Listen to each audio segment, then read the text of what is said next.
Leader TV जे programme रूबरू में आवां जो मेज़बान डॉक्टर अयूब शेख ऐं मूंसां गॾु आहे लाड़काणे जे अंदरि तालीम जी अहम सरगर्मी कंदड़ नॉलेज सेंटर जो बानी ऐं उन जो पायो विझंदड़ उस्ताद ऐं अदीब ऐं कई कहाणियुनि जो मालिक जनाब प्रोफेसर मुख़्तार अहमद समो साहब। मुख़्तार समो साहब जेको आहे उन नॉलेज सेंटर जॾहिं खोलियो, उन खोलण खां पोइ 100,000 ॿार जेके आहिनि उतां पढ़िया आहिनि, पढ़ी वॾा थिया आहिनि, वॾनि नौकरियुनि ऐं वॾनि उहिदनि ते पहुता आहिनि। अॼु लीडर टीवी जा जे पारां असां थोरो था मञूं साईं जो, त साईं असां वटि आया ऐं अचे असां सां ॿ चारि ॻाल्हियूं कयूं। साईं अस्सलाम वालेकुम। वालेकुम सलाम साईं। वॾी महिरबानी टाइम ॾियण जी। ऐं मूंखे जेकॾहिं नॉलेज सेंटर जे बारे में जेको तव्हां हुते इदारो आबाद कयो, हाणे त आहिस्ते आहिस्ते उहो वॾो थी वियो, त जॾहिं तव्हां उहो नंढो इदारो ठाहियो त उन इदारे ठाहिण जे पुठियां अवां वटि चिणक कहिड़ी बाहि हुई जंहिं तव्हांखे चयो त इहो सभु कुझु थियणु खपे? साईं नॉलेज सेंटर त मूं 1992 में क़ाइमु कयो, पर इन खां अॻु में इहो मूंखे हिकिड़ो अहसासु हुयो त जेसि ताईं असां पंहिंजे ॿार खे जदीद तक़ाज़नि मुताबिक़ तालीम न ॾींदासीं या जदीद जेके रिक्वायरमेंट आहिनि ज़माने जूं उन्हनि बाबति उनखे तयारु न कंदासीं त हू पोइ उन सोसाइटी में फिट न थी सघंदो। ऐं इहो सभु कुझु तॾहिं थी सघंदो जॾहिं उन्हनि खे सुठी तालीम ॾिबी। ऐं उन खां अॻु में जीअं मां पाण, छो त मुंहिंजो बि हिकिड़ो पूरे तबिके सां ख़ानदान सां तालुक़ु आहे ऐं मूं इल्मु हासिलु कयो ऐं इल्म मां मूंखे जेको फ़ाइदो हासिलु थियो उहो मूं चाहियो त जॾहिं मां फ़ाइदो हासिलु कयो आहे इल्म मां, त पोइ मां इहो सोसाइटीअ खे मोटाए ॾियां त जीअं असांजो जेको नौजवान आहे उनखे उहे ई दग ॿुधायूं जिन दगनि तां मां हलियो आहियां। पोइ अहिड़े नमूने सां नॉलेज सेंटर जो हिकिड़ो बुनियादु विधोसीं ऐं उन में ख़ासि तौर ते असां कोशिशि कईसीं त हर ॿार खे तालीम ॾियणी आहे जेको नॉलेज सेंटर ताईं पहुचे, छो त उनजो बुनियादु को कमर्शियल बेसिस ते हुयो कोन, उहो सेल्फ हेल्प बेसिस ते ऐं हिकिड़े अहसास तहत हुयो त कंहिं बि तरीक़े सां पंहिंजा जेके नौजवान ॿार आहिनि उन्हनि खे हिकिड़ा मौक़ा असां फ़राहम कयूं, हिकिड़ी आगाही फ़राहम कयूं ऐं एक्सपोज़ कयूं असां उन्हनि ॾे जेके वर्ल्ड ऑफ अपॉर्चुनिटी आहे उन्हनि ॾांहुं। पोइ अहिड़े नमूने सां असां नॉलेज सेंटर जो कमु शुरू कयोसीं 1992 में। ऐं हिकिड़े कमरे ते मुश्तमिल हूंदो नॉलेज सेंटर ऐं मसवाड़ ते जॻह हुई, तोड़े जो अॼु ॾींहं ताईं मसवाड़ ते जॻह आहे, पर हिकिड़ो सफ़र जेको 30 सालनि जो असां कयो आहे उन में एक्सपांशन थींदी रही आहे। ज़ाहिरिया जॾहिं असां कमु शुरू कयोसीं त चंद ॿार हुया ऐं ज़ाहिरिया उहो जीअं मूं अॻु में गुज़ारिश कई त पैसा त हुया कोन जो उनखे एडवर्टाइज़मेंट कजे या छा, तंहिंजे करे असां जीअं ई पढ़ाइणु शुरू कयोसीं, पहिरियां हिकु ॿारु आयो, पोइ ॿियो आयो, पोइ वधंदो वियो। पोइ ॿारनि खे जॾहिं फ़ाइदो पवणु शुरू थियो, ॿार ॿाहिरि निकिता त पोइ उन्हनि जी जेका परफॉर्मेंस रही सोसाइटीअ में, पोइ उन में वरी ॿिया ॿार बि अचणु शुरू थिया ऐं पोइ इहो तरक़ी करे। भला हिकिड़ी ॻाल्हि त ॿुधायो, लाड़काणे जा आहियो, मां बि आहियां, तॾहिं लाड़काणो ज़िलो, तव्हां बि उतां जा जी, त उते इहा स्पेस हुई त प्राइवेट माण्हू पढ़ाए या तालीम जे लाइ माण्हुनि खे इहा बुख हुई त के इदारा अहिड़ा बि हुजनि जिते असां वधीक बहितर पढ़ी सघूं? बिल्कुलु इहा हुई, छो त हीअ जेका नॉलेज सेंटर में जेका असां पढ़ाई करायूं था या तालीम ॾियूं था, इहा सपोर्टिव एजुकेशन ॿार जे लाइ। बुनियादी तौर ते त हू स्कूल में, कॉलेज में या प्रोफेशनल कॉलेज आहे, यूनिवर्सिटी आहे, उहो उते पढ़े थो, पर उते कोर्स थो पढ़े, पंहिंजो स्कूल जे अंदरि कोर्स थो पढ़े, करिकुलम थो पढ़े। उन करिकुलम सां गॾोगॾु जेको ॿार खे वधीक जेको पढ़ाइण जी ज़रूरत हुई उहो असां हुनखे नॉलेज सेंटर में पढ़ायूं पिया, ख़ासि तौर ते अंग्रेज़ी, छो त अंग्रेज़ी अॼु सॼी सोसाइटीअ में इहा ॼण हिकिड़ी ज़रूरत बणिजी वई आहे। किताब अंग्रेज़ीअ में आहिनि, अपॉर्चुनिटीज़ जॾहिं मिले थी माण्हूअ खे हासिलु करण जी कोशिशि थो करे, दुनिया जे ॿियनि मुल्कनि सां, क़ौमुनि सां जॾहिं राब्ते में अचणु चाहे थो त ज़ाहिरी आहे अंग्रेज़ी ॿोली हिकिड़ो ब्रिज जो। तव्हां केतिरा ॿार इनरोल कयो था अॼुकल्ह कोविड खां पोइ? हींअर असां वटि टोटल नंबर स्टूडेंट्स जो लॻभॻि 300 जे सवा 300 जे। कोविड खां अवल त असांजी 450 ॿार 500 ॿार। पैसा वठंदा आहियो? हा, पैसा असां वठंदा आहियूं उन जे करे त छो त असांखे मसवाड़ूं थी भरणियूं पवनि, उस्ताद जेके पढ़ाइनि था उन्हनि जा ख़र्च पका करणा था पवनि सेल्फ हेल्प बेसिस ते। न पर उस्ताद जेके आहिनि जी, ईअं जुगाड़ी कमु आहे तव्हां वटि या उस्ताद बि उन लेवल जा था? हा, हाणे इन में जेकॾहिं उस्ताद असांजो जुगाड़ी हुजे हा त 30 सालनि जे अरसे में जेके असांजा ॿार हितां पढ़ी लिखी पंहिंजे मेरिट ते बिना कंहिं सिफारिश जे या केॾे वञण जे कॉम्पिटिटिव एग्ज़ामिनेशन्स में अपीयर थी ऐं ॿार पंहिंजे मेरिट ते पोज़ीशन्स हासिलु करे विया आहिनि। हा, उन में कई मिसाल, हाणे रीसेंट मिसाल मां तव्हांखे ॿुधायां, उहो मिसाल असांजी हिकिड़ी न्याणी शागिर्दियाणी शाज़िया जोखी हुनजो नालो, उन सिंध पब्लिक सर्विस कमीशन जो कॉम्पिटिटिव एग्ज़ामिनेशन पास करे प्रोविंशियल एडमिनिस्ट्रेटिव सर्विस में अची वई। इन खां अलावा केतिरा ई नौजवान CS जो इम्तिहान पास करे उहो मुख़्तलिफ़ ज़िलनि में DC लॻा, SSPs थिया, केतिरा ई ॿार पंहिंजी PhD एजुकेशन खे परसू करण जे लाइ मुल्क खां ॿाहिरि विया, केतिरा ई प्रोफेशनल कॉलेजिस में, केतिरा ई उन्हनि मां न्याणियूं तोड़े छोकिरा उहे प्रोफेसर्स थिया यूनिवर्सिटीज़ में, कॉलेजिस में अञा ताईं पढ़नि था पिया। मूंखे त ॾाढी ख़ुशी बि थींदी आहे त जॾहिं केतिरा ई नौजवान मूंसां हाणे बि मिलंदा आहिनि, जॾहिं हुन सां तारफ़ थींदो आहे त उहे ॿुधाईंदा आहिनि साईं असां फलाणी जॻह ते कमु कयूं था पिया ऐं असां नॉलेज सेंटर मां पढ़ी विया आहियूं। त नॉलेज सेंटर उन्हनि खे हिकिड़ी एडिशनल एजुकेशन ॾिनी उहा अंग्रेज़ी, ऐं उन खां पोइ उन्हनि खे अहसासु ॾिननि त हीउ ज़मानो मुक़ाबले जो आहे, तव्हांजी पंहिंजी मेरिट जेका आहे उहा तव्हांखे अॻिते कमु अची सघे थी। कंहिं माण्हूअ ॾे तव्हां न ॾिसो पंहिंजी ड्यू पोज़ीशन सोसाइटी में हासिलु करण जे लाइ, उहो को बि माण्हू उनजी कहिड़ी पोज़ीशन हुजे तव्हांखे ड्यू हैसियत नथो ॾियारे सघे सोसाइटी ते। जेकॾहिं आर्टिफिशियली तव्हां वेही बि वञो था हुते त तव्हां कॉन्फिडेंटली उहा परफॉर्मेंस न ॾेई सघंदव। प्रोफेसर साहब, कॾहिं तव्हां पंहिंजी फैकल्टी सां उस्तादनि सां वेठा आहियो, उन्हनि सां ॻाल्हायो अथव त हीअ असांजी सिंधी सोसाइटी, सिंध जी सोसाइटी या सॼे पाकिस्तान असांजो मुल्क आहे, जी हा, उनजी सोसाइटी काॾे थी वञे, को बहस तव्हां वटि आहे? इहे अक्सर करे थींदा रहंदा आहिनि, न रुॻो पंहिंजी फैकल्टी सां, पर इन हवाले सां मां नॉलेज सेंटर में कॉम्पिटिशन्स बि कराईंदो रहंदो आहियां। स्पीच कॉम्पिटिशन्स आहिनि, डिबेटिंग कॉम्पिटिशन्स आहिनि। हाणे उनजो हिकिड़ो मां नंढिड़ो मिसाल ॾियां, रिसेंटली को हफ़्तो ॾेढ खनि अॻु में असां हिकिड़ो हुते कॉम्पिटिशन करायोसीं, where money fails knowledge works there. हाणे असांजे माण्हूअ में हिकिड़ी ड्रोड़ जेका पैसे खे हासिलु करण जे दौलत नाकाम थी थिए, उते इल्मु कमु करे थो, इल्मु उते कमु करे थो, ॼाण उतां तव्हांखे उन खाईअ मां तव्हांखे ॼाण ऐं इल्मु कढी वेंदो। उहा जेका इल्मु ऐं ॼाण उहा ब्रिज बणिजी वेंदी जो तव्हां वञी पंहिंजे मंज़िलुनि ते वञी पहुचंदो। पर जेकॾहिं पैसे जे इश्क में रुॻो मनी मेकिंग हिकिड़ी मशीन थींदो त उहो तव्हांखे वञी खाईअ में वञी इहो इश्क जेको आहे सो तव्हांखे खाईअ में केरींदो। ऐं असांजी सोसाइटी में तव्हां जेके बहस था कयो जी, त पोइ तव्हांजे बहस में छोकिरा छोकिरियूं ॿई हिसो वठनि था? एग्ज़ैक्ट, ॿई हिसो वठनि था, छोकिरा बि वठनि था, छोकिरियूं बि हिसो वठनि था। उनजी त पहिरीं असां उन्हनि खे उन बाबति लेक्चर ॾियूं था, उन बाबति थोरो उनजो वियन क्लियर कयूं था, उन खां पोइ ॿारु पाण पढ़े थो, सोचे बि थो। उन्हनि शागिर्दनि मां छोकिरनि मां तव्हांखे फील थिए थो त हिन में थोरो वधीक आहे उत्साह ऐं चमक, हा, ऐं इंटेलिजेंस? एग्ज़ैक्ट, अदरवाइज़ ॿिन्ही में आहे, पर न्याणियुनि में थोरी उहा वधीक मूंखे महसूसु थींदी रही आहे। ऐं उन जा मां सबब बि ॻोल्हींदो रहियो आहियां त आख़िरकार इहो ईअं छो थो थिए। त पोइ मां इहो सम्झंदो आहियां त शायदि इहो इन जे करे आहे त न्याणी हिकिड़ी ख़ासि एनवायरमेंट में ज़िंदगी गुज़ारे थी, डिसिप्लिन में ज़िंदगी गुज़ारे थी, पर उन जे भेट में असांजो जेको नौजवान छोकिरो आहे उहो थोरो छुड़वागीअ जे बि थोरो वेझो वञे थो पियो, ऐं ॿाहिरि एक्सपोयर उनजो थोरो वधीक आहे सोसाइटी में। पोइ सोसाइटी में ॿई रवैया उनखे मिलनि था, नेगेटिव बि आहे, पॉज़िटिव बि आहे। पर छो त असांजी सोसाइटीअ में ज़्यादातर न्याणी जेका आहे सो उहा हिकिड़ी कंट्रोल्ड इन्वायरमेंट में रहे थी। हालांकि हुन में एतिरी सलाहियत आहे जेकॾहिं असां हुनखे एजुकेशन करे नफ़ा नुक़सान ॿुधाए ऐं उनखे चऊं त बाबा हाणे तव्हां बि ईअं ई आज़ादु आहियो जीअं असांजो को छोकिरो आज़ादु आहे, त मां सम्झां थो त उहो न्याणी अञा वधीक परफॉर्मेंस उहा। जॾहिं तव्हां छोकिरे ऐं छोकिरी जे फ़र्क़ जी ॻाल्हि था कयो त हीअ सोसाइटी पोइ तव्हांखे वधंदे नज़र थी अचे या स्टेगनेंट आहे? इन में इहो आहे त मिसाल छोकिरे ऐं छोकिरीअ जे फ़र्क़ जे हवाले सां जॾहिं मूं ॻाल्हि कई त मिसाल जॾहिं असां न्याणीअ खे चवंदा बाबा तूं हाणे भली आज़ादु आहे तूं बि, पोइ वरी सोसाइटीअ मां वरी हुनखे कुझु थ्रेट्स मौजूदु आहिनि। उहे थ्रेट्स जॾहिं असां ॾिसूं था त पोइ असांखे थोरी सोसाइटी जी बि तशवीश थिए थी त सोसाइटी असांजी कहिड़े पासे ॾे थी वञे जो असांजे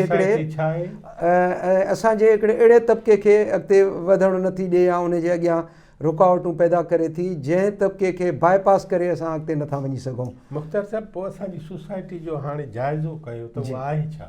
सोसाइटी असांजी न वधे थी या घटिजे थी या बीहजी वई आहे? अॻिते हले थी, पर उनजी रफ़्तार जेका आहे उहा अहिड़ी न आहे जो दुनिया सां उहा को वेझे माज़ीअ में गॾु क़दम खणी सघे। उहा ज़रूरु हले थी, पर उहा आहिस्ते आहिस्ते हले थी। ऐं जॾहिं उन सोसाइटी जी रफ़्तार जेका आहे उहा एतिरी तेज़ थी वेंदी जेतिरी दुनिया जी रफ़्तार तेज़ आहे, त पोइ सोसाइटी गॾिजी वेंदी। पोइ उन में वरी रोल प्ले करिणो पवंदो सोसाइटीअ जे हर तबिके खे। न, पर हाणे मां हिकिड़ी ॿी ॻाल्हि कठिया थो तव्हां था चओ असांजी सोसाइटी आहे उनजी रफ़्तार उहा न आहे जेका हुजणु घुरिजे। जॾहिं तव्हांजा नुमाइंदा उहे घणो करे फ्यूडल्स हुजनि, ज़मींदार हुजनि, हेठे तबिके मां न हुजनि, हेठे विच क्लास जा न हुजनि, त उहे तव्हांखे यील्ड बि त उहा ई ॾींदा, समाज खे त उहे बीहारे छॾींदा न। जी हा। पोइ तव्हांजो समाज छो वधंदो? त उहो पोइ इन में इहो आहे त असांखे एजुकेशन खे आम करिणो आहे, एजुकेशन खे स्ट्रॉन्ग करिणो आहे। ऐं माण्हू खे जॾहिं हर ॿार ताईं एजुकेशन वञी पहुचंदी त पोइ उनखे पंहिंजे नफ़े ऐं नुक़सान जी बि ख़बर पवंदी, ऐं उनखे पोइ माण्हूअ जे आइडेंटिफिकेशन बि माण्हू जी करे सघूं। हू सही नमूने सां इहो फ़ैसिलो करे सघंदो त कहिड़े माण्हूअ खे मां पंहिंजो नुमाइंदो मुक़ररु कयां जेको अॻिते हली मुंहिंजे तबिके जी बि नुमाइंदगी कंदो ऐं सॼी सोसाइटी जी नुमाइंदगी कंदो। पाण बांग्लादेश ठहण खां पोइ था वठूं, 50 साल थिया आहिनि। जी हा। 50 सालनि में असां त पीपल्स पार्टी खे वोट ॾिनो। जी हा। ऐं पीपल्स पार्टी में अक्सरियत जी ज़मींदार या जागीरदार या वॾेर के तबिके जी। जी हा। ठीकु। जी हा। चइबो आहे त जहिड़ो राजा तहिड़ी रहियत। जी जी। जेकॾहिं क्लास ई वॾेर को आहे त उहो हेठि सोसाइटी खे बि एंटी एजुकेशन रखंदो न। जी जी। हाणे उहा एजुकेशन कीअं वधायूं असां? त उन जो जेको वॾेरे जो ॿारु जेको आहे, फ्यूडल लॉर्ड जो जेको ॿारु आहे, उन खे सही नमूने सां एजुकेट करण जी ज़रूरत आहे, छो त उहो ई वरी पोइ रिप्लेस करे थो पंहिंजे ज़ाहिरिया उन में उनजो पंहिंजो ख़ानदान त रोल प्ले कंदो ई कंदो। पर उहो जॾहिं तालीमी इदारे जे अंदरि पहुचे थो त उन तालीमी इदारे में बि उनजी उन नोयत जी आबियारी थियणु खपे। उन ते उहे ई ज़ाब्ता ॿार ते अप्लाए करणु खपनि जेको हारी नारीअ जे ॿार ते ज़ाब्तो अप्लाए थींदो। उन में तालीमी इदारे जो जेको एडमिनिस्ट्रेटर आहे या जेको तालीमी इदारे में उस्ताद जेको पढ़ाए थो उनखे ॿिन्ही खे इक्वली ट्रीट कंदो। पर जेकॾहिं तालीमी इदारे जो कानून वॾेरे जे ॿार खे स्पेस ॾींदो त ज़ाहिरी आहे पोइ किथे न किथे त का ख़राबी थींदी। तंहिंजे करे उहो लाज़मी आहे त हिकिड़ो तालीमी इदारनि में उन्हनि ॿारनि जी बि तमामु सुठी आबियारी थियणु खपे, सुठी इक्वल तालीम ॾियणु खपे। ऐं उन खां पोइ सेंसिटाइज़ थियणु खपे। उनजो जेको पेरेंट्स आहिनि उन्हनि खे बि सेंसिटाइज़ करणु खपे। ऐं मां सम्झां थो त पोइ शायदि। पर हाणे हिकिड़ी ॻाल्हि ॿुधो, हिकिड़ो माण्हू आहे जेके पैसा आहिनि। जी। सरकारी तालीम आहे का? हा। पैसनि वारो प्राइवेट वञी एजुकेशन थो वठे। सही। त जेको हारी मज़दूर जो पोरित जो ॿारु आहे उन में ऐं हुन में त फ़र्क़ु थी वियो। यकीनन तालीम तबक़ाती थी वई। बिल्कुलु ठीकु। हा। सरकारी तालीम शऊर न वधाइण जो कमु कयो। जी। प्राइवेट तालीम वारो पैसनि जे आधार अॻिते वधंदो वियो। जी। सोसाइटी में वरी बि उहो मरात याफ़्ता जेको तबिको हो उनजी औलाद बि मरात याफ़्ता बणिजी वई। जी। मूंखे को ट्रोड़ ॾियो न, किथां ट्रोड़ियूं किथे? इहा तबक़ाती, इहा जेका ऊंच नीच आहे, इहा जेका हेठि मथां ई आहे, रोड सिधो कोन्हे, इहो टुटे कीअं? हा। ऐं इन में इहो करणु खपे त हिकिड़ो त तालीमी इदारा, मां मिसाल इहा ॻाल्हि चवंदे बिल्कुलु कॉन्फिडेंस सां मां चवां थो त प्राइवेट सेक्टर जी एतिरी कैपेसिटी कोन्हे जेतिरी गवर्नमेंट जी कैपेसिटी हुजे थी। जेतिरी गवर्नमेंट जी एक्सेस हुजे थी, पहुच हुजे थी फाइनेंशियल ऐं ॿियनि हवालनि सां बि, उहा प्राइवेट सेक्टर जी कॾहिं बि थी नथी सघे। ऐं प्राइवेट सेक्टर 100% अकेले सिर पूरे सोसाइटीअ जी तालीमी ज़रूरतुनि खे पूरो बि नथो करे सघे। उहा कैपेसिटी रुॻो हिकिड़ी गवर्नमेंट जी आहे। गवर्नमेंट खे इंश्योर करणु खपे त पूरी पंहिंजे प्रोविंस में या पूरे मुल्क अंदरि हर इलाइक़े में उहो अॻिते इलाइक़ो तरक़ी याफ़्ता इलाइक़ो हुजे, तरक़ी पज़ीर हुजे या पोइ पहिरियों इलाइक़ो हुजे, उते तालीमी इदारे खे पहचाइणु खपे प्राइमरी लेवल खां। उन खां पोइ ज़ाहिर आहे मथे सेकेंडरी ऐं पोइ यूनिवर्सिटी लेवल ताईं हलियो वेंदो। इन में ख़ासि तौर ते जेको असां तबक़ाती जेका तालीम थी वई आहे, इन हवाले सां जॾहिं ॻाल्हायूं पिया त इन में गवर्नमेंट खे को अहिड़ो कानून पास करणु खपे लाज़मी तौर ते जेकॾहिं वॾे माण्हू जो ॿारु आहे त उहो बि सरकारी स्कूल में वञे ऐं आम माण्हू त वीचारो हुअं ई वेंदो छो त मुख़्तियार साहिबु वॾे माण्हूअ जे ॿारु ॾोह कहिड़ो कयो जी जे सरकारी तालीम में अफ़ाल कोन्हे जी त हू पंहिंजे पैसनि जे आसिरे पढ़े त भला सुठो न। जी मूंखे इहो ॿुधायो त स्कूल जी तालीम खे बहितर कीअं कयूं। मिसाल सही असां जेके तजिया ॿुधा आहिनि जी उन में हीअ आहे जी त तालीम हिकिड़ी तबाह कई शागिर्द तनज़ीमुनि जी, ॿी कई उस्ताद तनज़ीमुनि जी, टी कई हुकूमत जे ऑफिसरनि जी, चौथी कई असांजे नुमाइंदनि जी। इहे 4 गॾु थिया जी। हाणे उहो ॿारु ग़रीब जो पहुचे कंहिंसां? सही था चओ।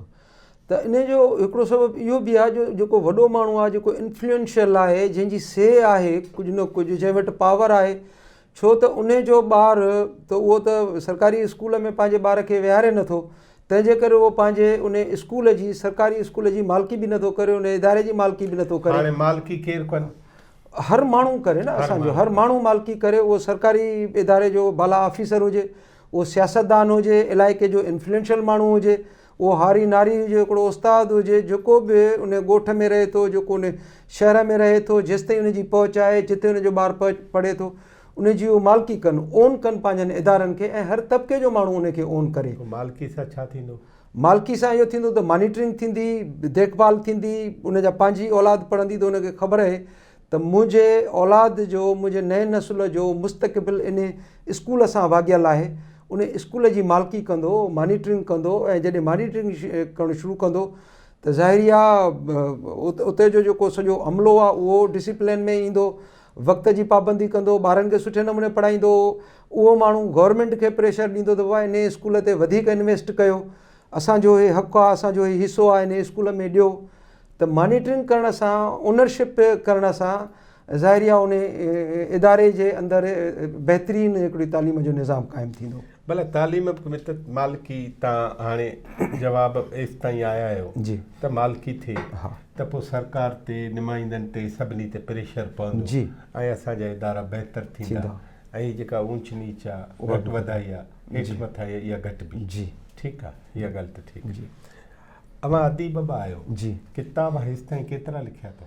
साईं मां 2 किताब कंपाइल कया आहिनि, बाक़ी 7 किताब मूं लिखिया आहिनि। 7 असुलोक आहिनि? हा, असुलोक 2 कंपाइल कया आहिनि, जिन में बि मुंहिंजा 1-2 मज़मून मुंहिंजो बि उन में शामिलु आहे, पर ज़्यादातर उन में ॿियनि, मिसाल हिकिड़ो किताबु जेको औरत हक़ हैसियत ऐं तशद्दुद, उन में शागिर्दनि जा आर्टिकल्स, छो त मां जे मिसाल सां नॉलेज सेंटर में पढ़ायूं था पिया त मां चाहींदो आहियां त उन्हनि खे जेका फॉर्मल एजुकेशन आहे या करिकुलम आहे, उन खां हटी करे ॿियो बि कुझु उनखे ॾिजे, जेको सोसाइटी छा आहे, उन में छा पियो थिए, उन बाबति बि उनखे ॼाण हुजणु खपे।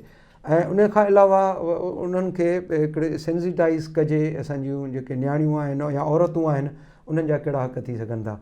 उन्हनि ते मूं हिकिड़ी एसे राइटिंग कराई ॿारनि जी, त जे ॿारनि जी राइटिंग स्किल्स बि वधनि, ऐं उन्हनि खां अलावा उन्हनि खे जेको सोसाइटी जो जेको हिकिड़ो ॿियो पूरो अधु जो अधु तबिको आहे, औरतुनि ते मुश्तमिल आहे, उन्हनि बाबति बि उनखे सही नमूने सां ख़बर पए त उन्हनि खे हक़ मिलनि था, नथा मिलनि, तशद्दुद थो थिए, छा थो थिए इहो। पोइ उहे आर्टिकल लिखिया, उन्हनि ते मुश्तमिल असां हिकिड़ो किताबु छपायोसीं, उनखे मां कंपाइल कयो।